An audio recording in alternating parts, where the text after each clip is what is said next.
दोस्तों, आप बहुत से गणितज्ञों के बारे में जानते होंगे, लेकिन क्या आप एक ऐसे भारतीय गणितज्ञ के बारे में जानते हैं जिसने आइंस्टीन की थ्योरी को चुनौती दी थी?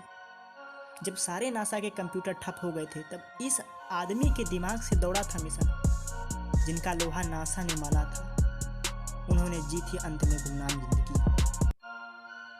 एक ऐसा भारतीय गणितज्ञ जिनकी प्रतिभा पर आर्थिक तंगी भी ग्रहण न लगा पाई। शायद आपको नहीं पता होगा, वो थे भारतीय गणितज्ञ श्री वशिष्ठ नारायण सिंह जी। बिहार के भोजपुर जिले के बसंतपुर गांव में जन्मा एक महान भारतीय गणितज्ञ, जिनका परिवार आर्थिक रूप से गरीब था। पिताजी पुलिस विभाग में कार्यरत थे। बचपन से ही वशिष्ठ नारायण सिंह जी विलक्षण प्रतिभा के धनी थे। उन्होंने मैट्रिक की परीक्षा में संयुक्त बिहार में सर्वाधिक अंक प्राप्त किए। जब वे पटना साइंस कॉलेज में पढ़ते थे, तब कैलिफोर्निया विश्वविद्यालय के प्रोफेसर जॉन कैली की नज़र उन पर पड़ती है। कैली ने उनकी प्रतिभा को पहचान लिया और उन्हें 1965 में अपने साथ अमेरिका ले गए।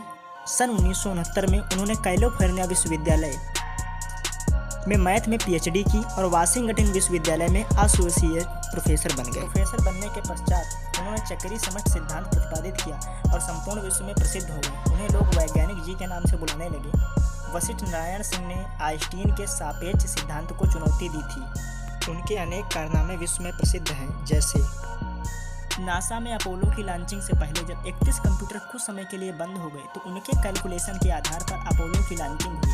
कंप्यूटर ठीक होने के पश्चात उनका और कंप्यूटर्स का कैलकुलेशन एक समान था। अत्यधिक प्रेम होने के कारण 1971 में वापस अपने देश में आ जाते हैं और आईआईटी कानपुर और आईआईटी मुंबई में नौकरी करते हैं। सन 1973 में इनकी शादी वंदना रानी सिंह से हो जाती है। घर वाले बताते हैं यह वही समय था जब उनके असामान्य व्यवहार के बारे में लोगों को पता चला।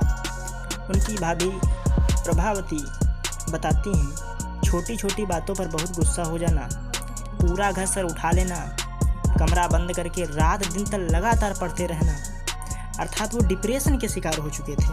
असामान्य व्यवहार से तंग आकर वंदना ने उन्हें तलाक दे दिया।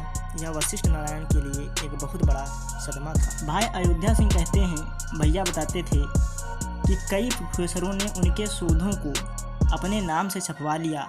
यह बात उन्हें बहुत परेशान करती थी। सन 1974 में उनको दिल का दौरा पड़ा और उनकी स्थिति नाजुक हो गई। घर वालों के मुताबिक सरकार ने उनकी मदद कम की। उनकी भाभी प्रभावती कहती हैं, हिंदुस्तान में यदि मिनिस्टर का कुत्ता बीमार पड़ जाता है तो डॉक्टरों की लाइन लग जाती है, लेकिन अब हमें इनके इलाज की नहीं, इनकी किताबों और इनके द्वारा लिखी गई कापियों की चिंता है।